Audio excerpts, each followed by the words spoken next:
Hello friends, तो GS में जो 50 क्वेश्चन आज हम लेकर आए हैं आपके सामने बहुत ही महत्वपूर्ण हैं और जो कि रेगुलर एग्जामिनेशंस में रिपीट होते हैं। ये महत्वपूर्ण हैं क्योंकि ये प्रीवियस ईयर्स में पूछे गए हैं और इनके पूछे जाने की प्रबल संभावना है, इसलिए ये क्वेश्चन आपके एग्जामिनेशंस पॉइंट ऑफ व्यू से बहुत ही इंपॉर्टेंट है।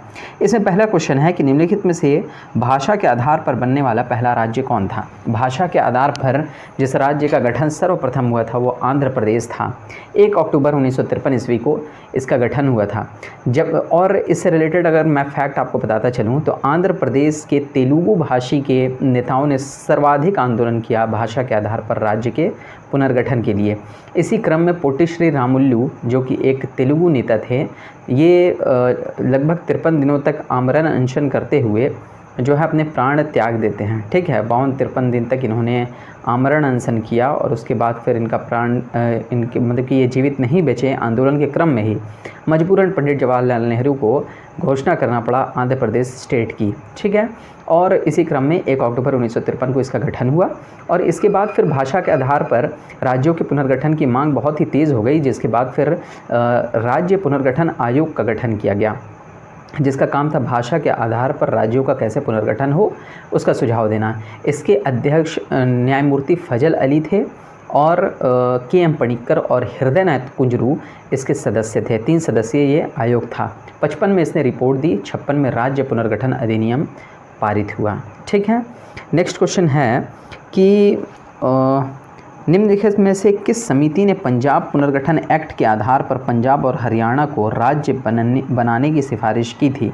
तो ये शाह आयोग थे। ठीक है, शाह आयोग ने इसकी सिफारिश की थी।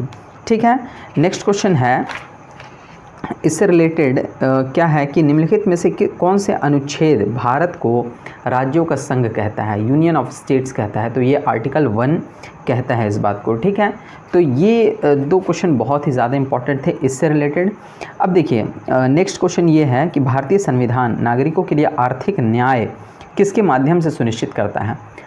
मौलिक अधिकार के माध्यम से, या फिर directive principle of state policy यानी राज्य के नीति निर्देशक तत्वों के माध्यम से, या फिर मौलिक कर्तव्य के माध्यम से। तो इसका सही आंसर है डीपीएसपी, राज्य के नीति निर्देशक तत्व के माध्यम से आर्थिक लोकतंत्र सुनिश्चित की जाती है, जबकि राजनीतिक लोकतंत्र को जो है मौलिक अधिकार के द्वारा जो कि भाग 3 में है भारतीय संविधान के, उससे सुनिश्चित की जाती है। ठीक है, नेक्स्ट क्वेश्चन है कि भारतीय संविधान का कौन सा भाग राज्य के नीति निर्देशक तत्वों से रिलेटेड है।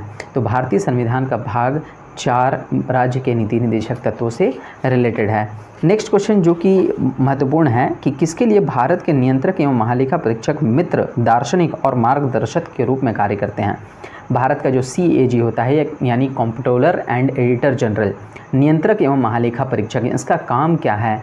इसका काम है भारत सरकार की सारे ऑडिट्स को देखना कि कहाँ पर पैसा कैसे खर्च किया गया है और अगर अनियमितता हुई है तो जिम्मेदार व्यक्ति को संसद के समक्ष प्रस्तुत करना।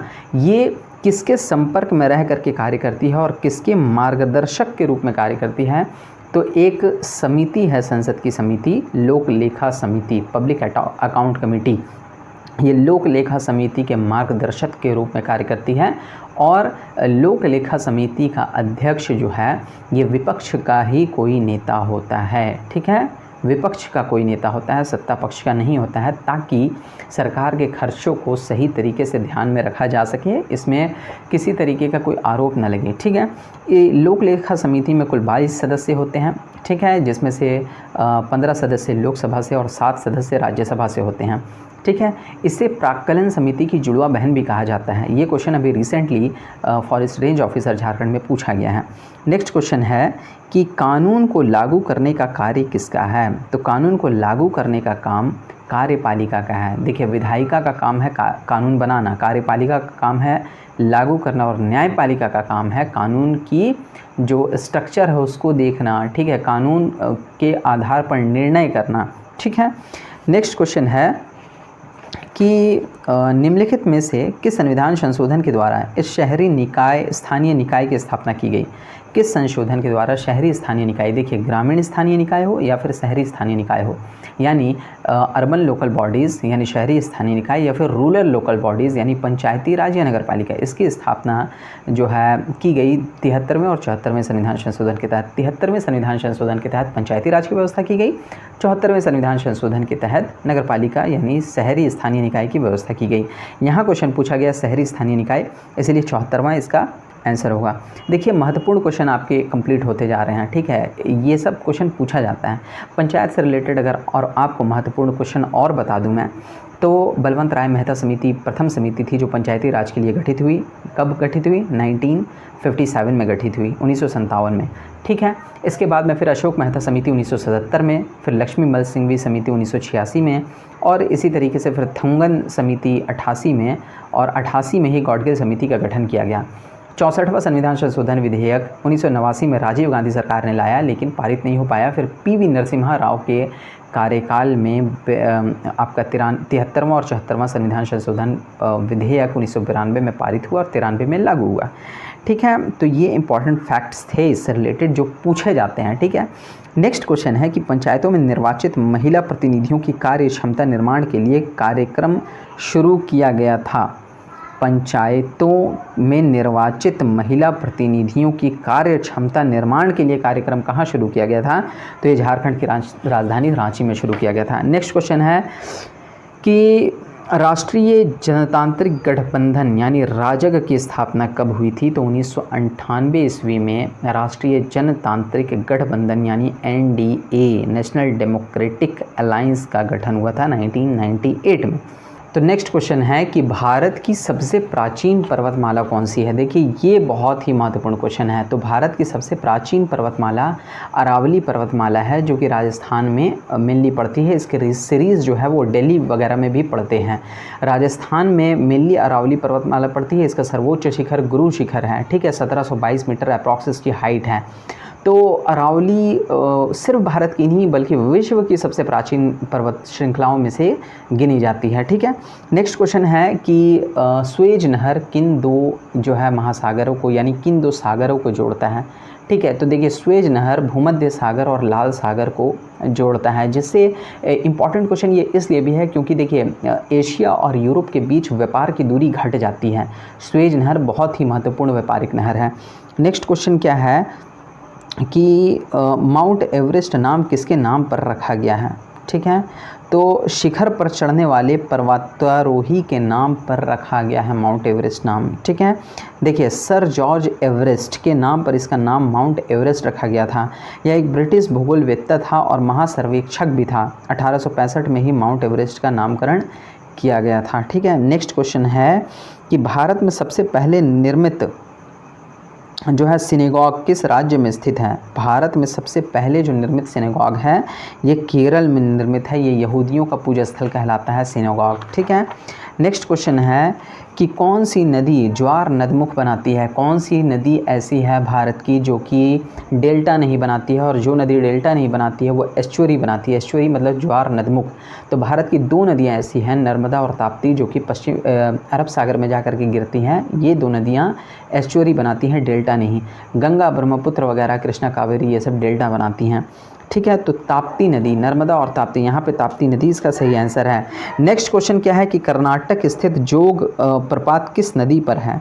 कर्नाटक स्थित जोग या गरसुप्पा जलप्रपात ये कावेरी नदी पर है, और कर्नाटक में शिमोगा जिले में स्थित जोग प्रपात कावेरी नदी की सहायक नदी शरावती नदी पर है। जोग या गरसुप्पा जलप्रपात शरावती नदी पर है।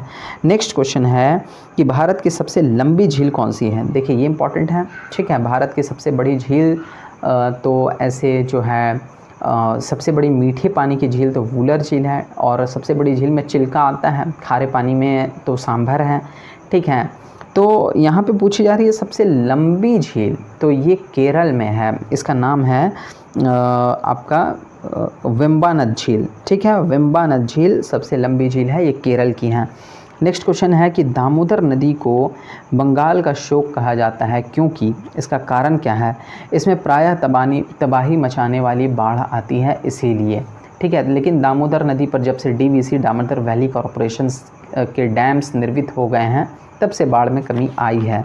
नेक्स्ट क्वेश्चन है कि भारतीय प्रायद्वीप की सबसे लंबी नदी, भारतीय प्रायद्वीप यानी दक्षिण भारत का जो इलाका है उसकी सबसे लंबी नदी गोदावरी नदी है।